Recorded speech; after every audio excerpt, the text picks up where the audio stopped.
Karena NU itu sebuah organisasi yang ada peraturan perkumpulan yang diatur di dalam peraturan perkumpulan nomor 10, nomor 20, peraturan rapat, dan sebagainya.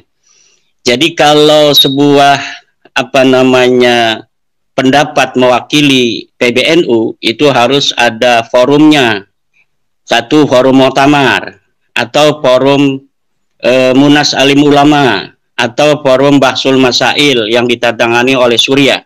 Itu baru sudah resmi menjadi sebuah keputusan Nahdlatul Ulama secara organisasi. Seperti tesis saya yang membatalkan nasab Ba'alawi itu tidaklah mewakili PBNU, sama juga narasi yang menyatakan bahwa Ba'alawi itu adalah sahih, itu tidak pernah ada dalam forum muktamar. Sejak 1926 sampai muktamar terakhir di Lampung, tidak ada satupun keputusan muktamar NU, keputusan Munas Alim Ulama NU dari 1926 sampai kemarin di Lampung yang menyatakan bahwa nasab dari Bani Alawi ini sahih. Tidak ada. Kalaupun misalnya ada narasi-narasi bahwa NU tidak pernah membatalkan, ya karena memang NU juga tidak pernah mensahihkan. Adapun kalau ulama-ulama, kenapa ulama tidak membatalkan? Karena memang ulama-ulama juga dari dulu tidak pernah kita dengar ada yang mensahihkan. Mensahihkan. Misalnya Syekh Hasyim Asy'ari dikatakan mensahihkan, ya tidak ada. Kita lihat dalam kitab-kitabnya Syekh Hasyim Asy'ari, ya tidak ada yang mensahihkan bahwa nasab Bani Alawi ini juga sahih, tidak ada. Kemudian kalau masalah ulama-ulama di luar negeri, saya kira itu bisa diverifikasi. Apa betul ulama-ulama di luar negeri itu mensahihkan Ba'alawi? Sementara dari mulai abad ke-5, ke-6, ke-7, ke-8, ke-9 tidak ada ulama yang menyatakan, ulama nasab yang menyatakan bahwa Ba'alawi ini merupakan keturunan dari baginda Nabi besar Muhammad sallallahu alaihi wasallam. Itu tidak ada sama sekali. Pak Fahrur bisa cek itu di kitab-kitab nasab dari mulai abad ke-5 sampai abad ke-9. Disitulah titik kritis sebuah nasab itu sahih atau tidak di dalam rentang abad ke-5 sampai abad 9.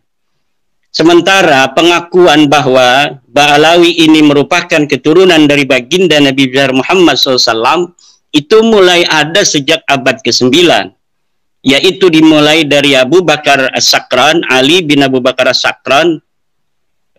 Beliau membuat sebuah kitab yang namanya Al-Burqatul Musyiqah. Dari mulai situlah kemudian syuhratun hadisatun ini mulai terjadi.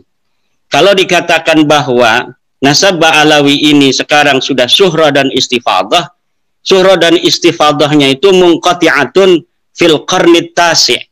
Sebelum abad 9 itu tidak ada syuhrah. Tidak ada ulama-ulama yang menyatakan bahwa Ubaidillah ini adalah merupakan anak dari Ahmad bin Isa. Itu tidak ada. Jadi itu yang perlu digarisbawahi, dan saya tidak pernah menyatakan bahwa saya mewakili NU, walaupun saya adalah pengurus PWNU, pengurus LBM PBNU, tapi saya tidak pernah menyatakan bahwa pendapat ini adalah pendapat PBNU. Demikian. Oke, sudah. Ya. Jadi gini ya, silakan Pak Imad. Masalahnya itu, sampean itu selalu pakai situsnya RMI NU. Itu yang sudah banyak keluhan masuk pada saya dari kalangan Surya. Dan asal Anda tahu ya Pak, masalah ini sampai dibahas di rapat gabungan PBNU. Tapi saya tidak perlu bocorkan di sini ya, supaya Anda tahu bahwasanya ini sudah sampai dibahas dalam tingkat rangkat gabungan. Bahwa Anda betul-betul tidak disetujui mengadakan hal yang seperti ini. Dan ini saya kira tidak untuk konsumsi publik ya, karena suratnya belum dikeluarkan. Tapi saya ingin katakan bahwa di kalangan PBNU rapat harian sudah ada rapat gabungan dan sudah dibahas masalah ini.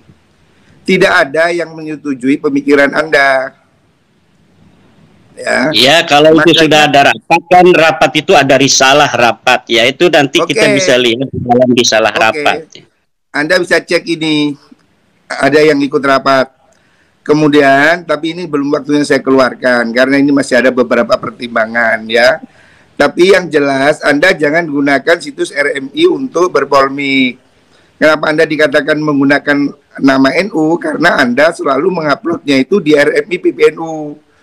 Jangan membawa NU ke konflik ini, ya. Bahwa Anda harus cukup pede dengan pesantren Anda. Jangan bawa simbol NU. Tapi kan Anda selalu pidato di mana-mana itu membawa NU, simbol-simbol NU. Ya ini yang tidak boleh, Pak. Karena ini memancing keributan. Anda tahu di PBNU itu ada 9 orang pengurus yang habaib. Ya. Jadi ini supaya difahami. Kalau soal masalah Anda mengatakan kitab abad sini abad situ itu debatable, Pak. Kita bisa berdebat. Dan kira ini terlalu panjang nanti kalau saya berdebat di sini. Tetapi fakta ini, Pak, lalu Anda memang merasa pendapat Anda itu benar, Anda silakan uji dengan mengundang mereka para ahli nasab yang sah, ya. Nakobah internasional. Silakan, bukannya blogspot, ya, yang ada alamatnya. Kemudian kita bicara bahwa kitab sezaman itu bukan satu-satunya dalil, ya Pak. Ini nanti akan jadi lucu dan panjang nih nanti pembahasannya. Saya hanya ingin katakan, silakan Anda berpendapat, tapi jangan pakai provokasi masyarakat. Nggak usah lah pakai ante ini, ante itu. Apa maunya? Udah Anda bilang ini pendapat saya begini, begitu, silakan, saya juga nggak masalah kok.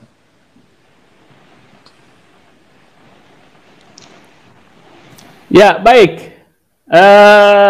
Saya kira cukup jelas ya statement Gus Prahrul. Kiai, bagaimana? Mungkin tadi juga saya melihat ada kalimat persekusi. Ya. Nggak ada Habib dipersekusi, yang ada kiai-kiai kita dipersekusi dari zaman dulu oleh orang-orang yang mengaku turun Nabi yang tidak terverifikasi. Ulama-ulama kita, kiai-kiai kita itu ada yang bernasab kepada Wali Songo. Di antara mereka ada yang meyakini bahwa mereka juga keturunan Nabi. Kemudian didatangi oleh para Habib itu, kemudian dipersekusi. Dan sebagian mereka ada yang dipukuli. Itu yang terjadi di tengah masyarakat. Tidak pernah ada kiai-kiai kita yang penuh dengan kearifan, kebijaksanaan, ilmu yang tinggi. Itu ada yang pernah mempermasalahkan orang-orang yang mengaku keturunan Nabi walaupun tidak terverifikasi kemudian dipersekusi. Itu tidak ada sama sekali. Yang ada itu Ba'alawi atau mukhibin-mukhibinnya itu mempersekusi para kiai. Yang para kiai itu merasa dirinya adalah sebagai keturunan daripada Wali Songo yang mempunyai juga nasab diyakini kepada Rasulullah. Itu yang terjadi selama ini, dan tidak ada kalau dikatakan hari ini ada 9 habaib yang menjadi pengurus PBNU, kita lihat ketika NU didirikan, apakah ada para habaib itu yang ikut mendirikan NU. Kemudian tahun berapa NU didirikan? NU didirikan tahun 1926. 2 tahun kemudian para habaib ini mendirikan organisasi sendiri namanya Rabita Alawiyah. Kalaulah para habaib ini, para Ba'alawi merasa Nahdlatul Ulama ketika itu adalah merupakan bagian dari mereka juga secara teologi, secara kepercayaan, keagamaan dan sebagainya, maka cukuplah ketika itu mereka bergabung dengan Nahdlatul Ulama. Tapi karena mereka salah, Pak. Saya potong. Bukan Nahdlatul Ulama, mereka membuat sebuah organisasi baru yang namanya Rabita Alawiyah. Demikian. Boleh dipotong ini? Boleh, Pak Fahrul. Saya kira narasinya ini berlebihan, ini lebay ini.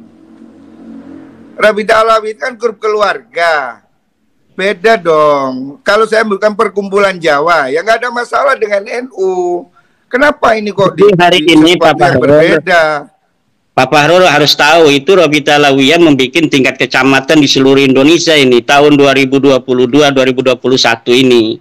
Kalau misalnya hanya pencatat keluarga, pencatat keluarga ya cukup sebagai pencatatan, tetapi ini perkumpulan kayaknya ingin juga sama seperti Nahdlatul Ulama, kebangkitan ulama. Kemudian ada para pengikut ulama yaitu para santri dan masyarakat. Itu kayaknya Rabita Alawiyah persatuan keluarga, tetapi mereka ingin ada pengikut dan muhibinnya.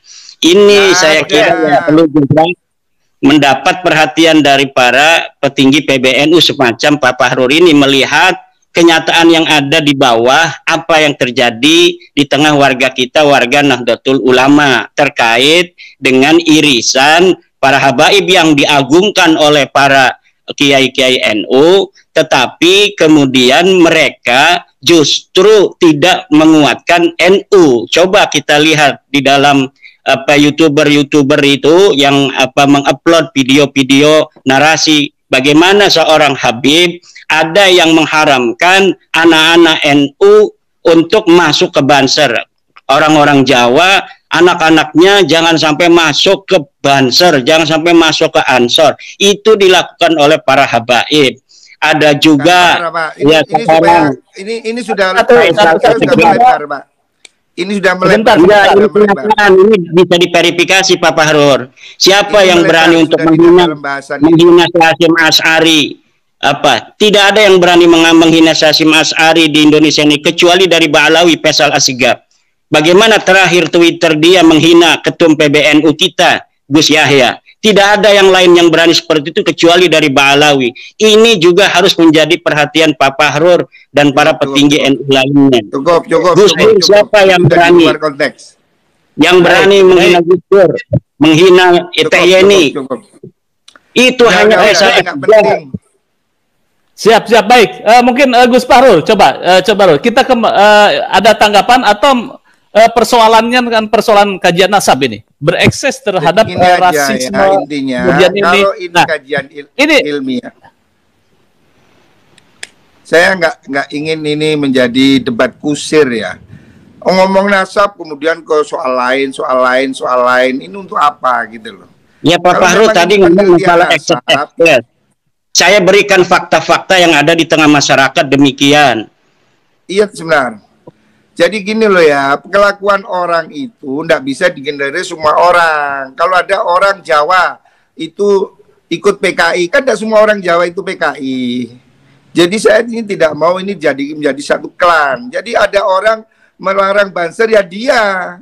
Ada orang seperti Nur Sugi, kan dia tidak boleh mewakili orang Jawa.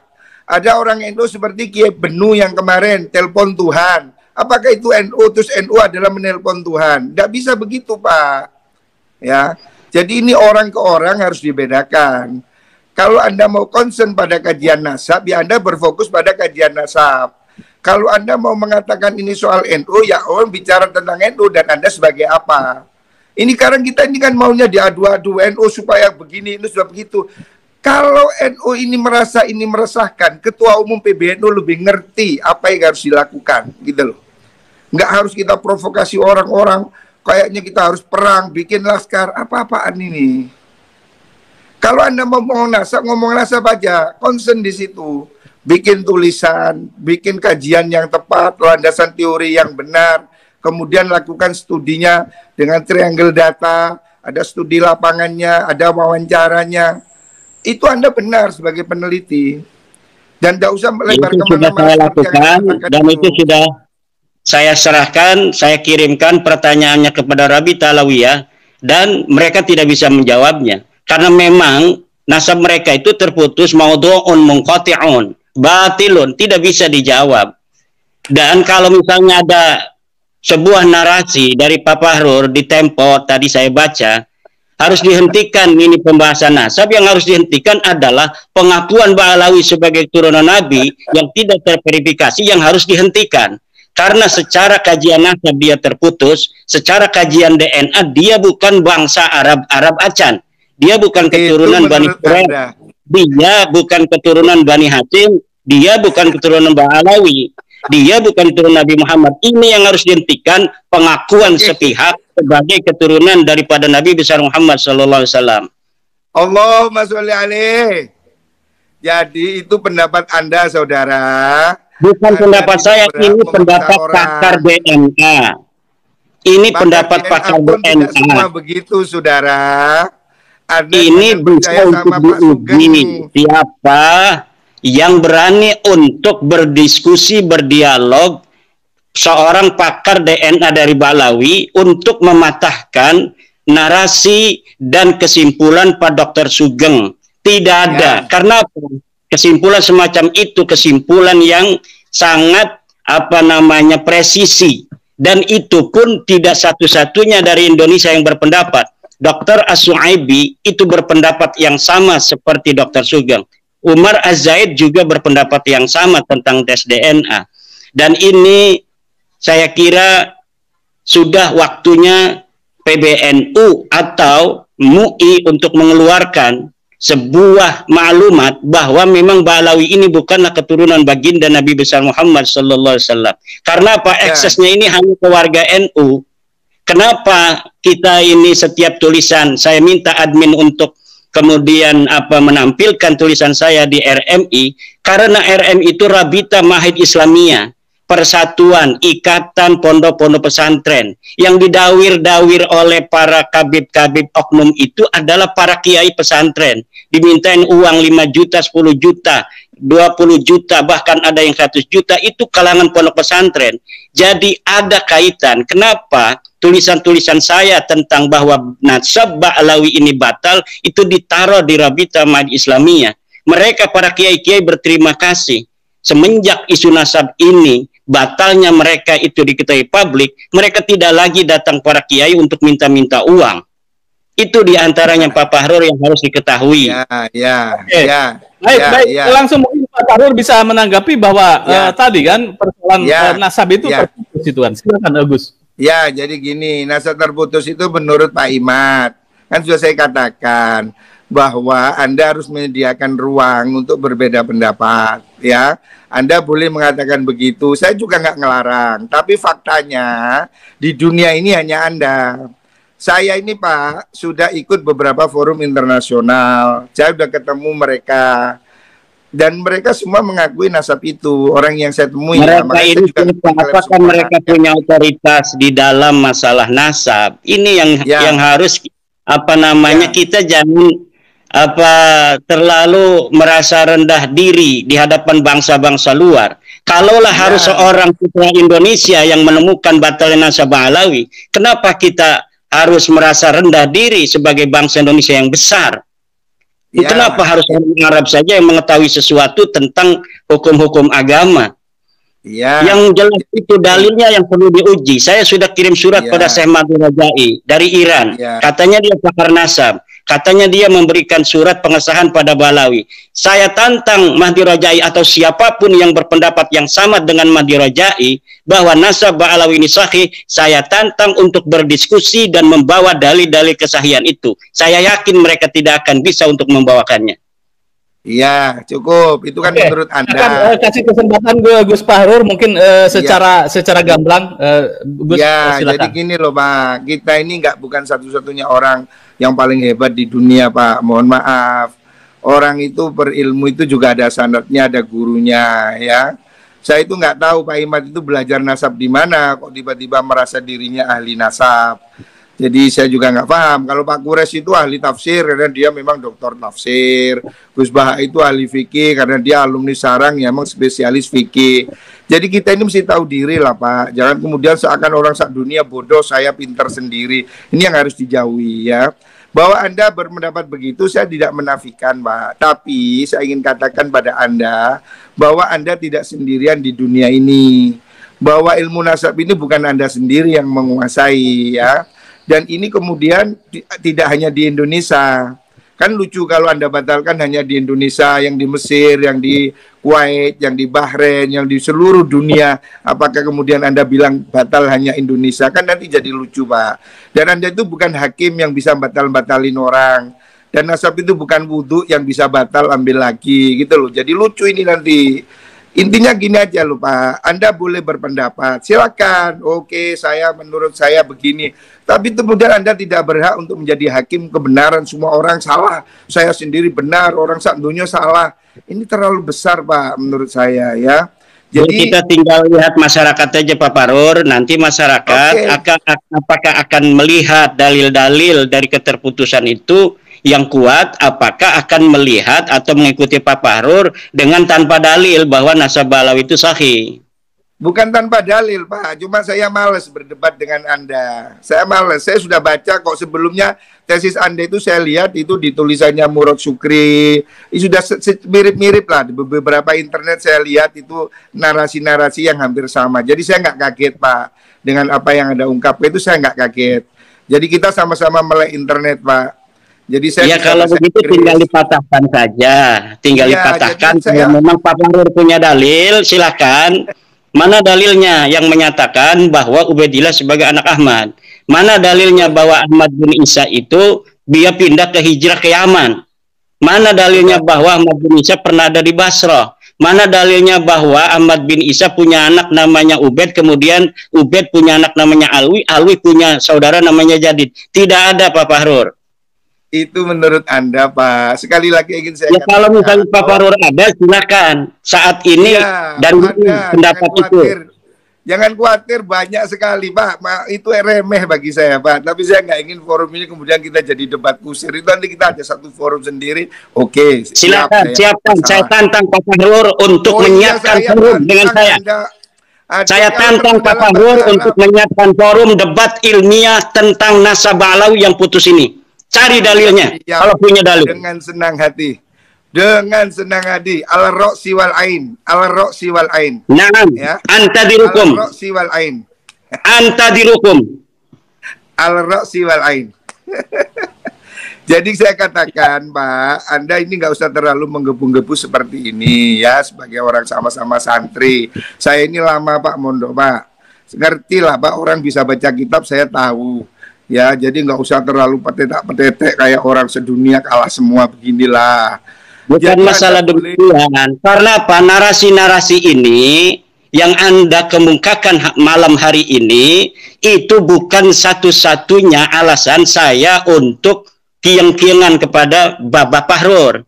Banyak narasi-narasi yang telah Bapak Fahrur kembangkan di luar ketika saya tidak ada, yang kemudian membuat saya ingin sekali untuk berdebat dengan Pak Fahrur. Oh, boleh, boleh.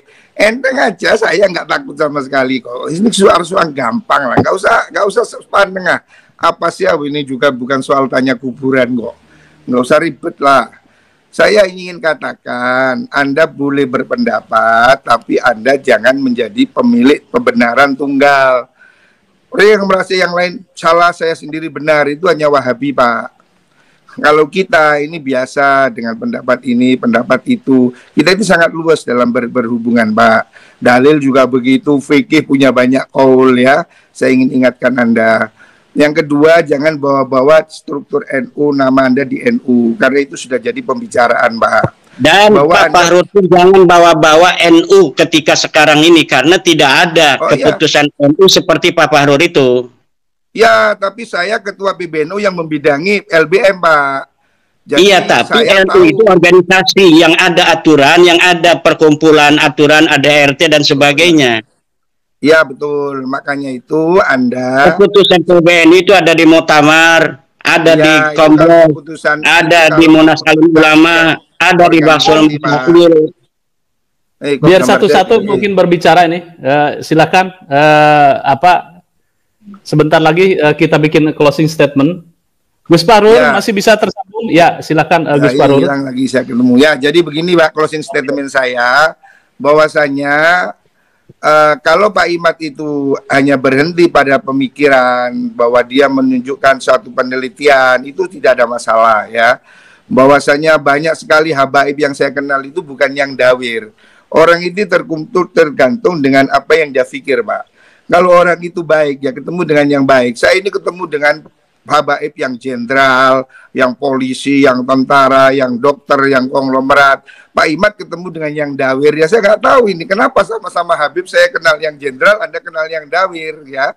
Ya, makanya sekali-kali turun ke bawah supaya tahu, tanya itu sama ketua-ketua ranting NU, PAR, tanya kepada MWC apa yang terjadi, kenapa Wonogiri sampai tidak mau acara NU diisi oleh para habaib. Harus ditanya, kenapa Boyolali, kenapa Garut, kenapa itu di Sragen tidak mau ada habaib. Ini yang harus ditanya oleh Pak Fahrur. Iya. Jangan kita berdiri di Menara Gading. Iya, tahu. Saya ini, Pak, mulai NU ini sebelum Anda jadi pengurus NU, saya sudah pengurus NU, Pak. Sudah 29 tahun saya jadi pengurus NU, Pak. Mulai dari bawah. Ya. Jadi jangan ceramai saya tentang NU. Sudah cukup. Intinya, saya ingin mengatakan bahwa hentikan narasi kebencian di ruang publik. Bahwa penelitian itu dihormati, hak orang untuk menegasi atau mengafirmasi, tetapi tidak boleh dia menebarkan kebencian pada suatu kelompok tertentu, ya. Dan jangan bawa NU untuk berkonflik, bahwa NU tidak pada posisi untuk mengikuti apa yang Anda ributkan dalam masalah ini. Mohon maaf, Pak, ya, mohon maaf sekali lagi terpaksa saya katakan, rekomendasi rapat di BBN itu ingin Anda diberhentikan. Saya siap. Mohon maaf, ini terpaksa saya ngomong. Makanya saya akan bilang, saya tetap akan jadi NU walaupun tanpa ada jabatan. Makanya, Pak, kita ini memang baik-baik lah. Silakan Anda itu berbicara dengan kapasitas Anda, tapi jangan bawa NU ke ruang konflik supaya kita sama-sama nyaman, ya. Dan bahwa Anda tidak yakin itu tidak apa-apa, Pak. Saya juga tidak ingin mempengaruhi Anda, dan Anda tidak mungkin bisa mempengaruhi saya, ya. Itu soal keyakinan masing-masing, ya. Tetapi yang ingin saya katakan bahwa publik ini, Pak, jangan terus diadu domba dengan narasi-narasi yang membuat orang marah. Udahlah, Pak, rakyat ini sudah susah cari makan, susah cari kerja. Jangan ditambahi dengan ingin bertengkar, ya. Ini yang ingin saya katakan, ya. Saya menghormati hak Anda untuk berbicara dengan penelitian. Oh, itu tidak ada masalah, kami tidak heran, ya. Silahkan. Ya, mungkin closing statement Kiai Imad, silakan, Kiai. Ya, terima kasih.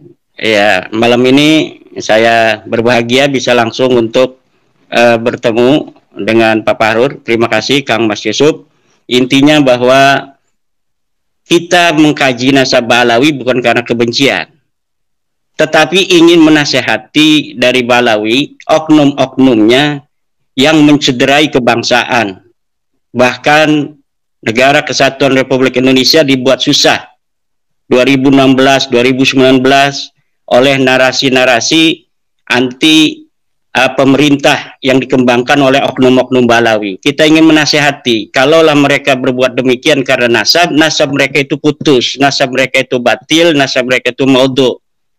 Kita berbangsa bertanah air di Indonesia ini bersama-sama. Mari kita bangun Negara Kesatuan Republik Indonesia ini. Tidak boleh ada lagi satu suku lebih merasa lebih tinggi atau lebih mulia dari suku lainnya.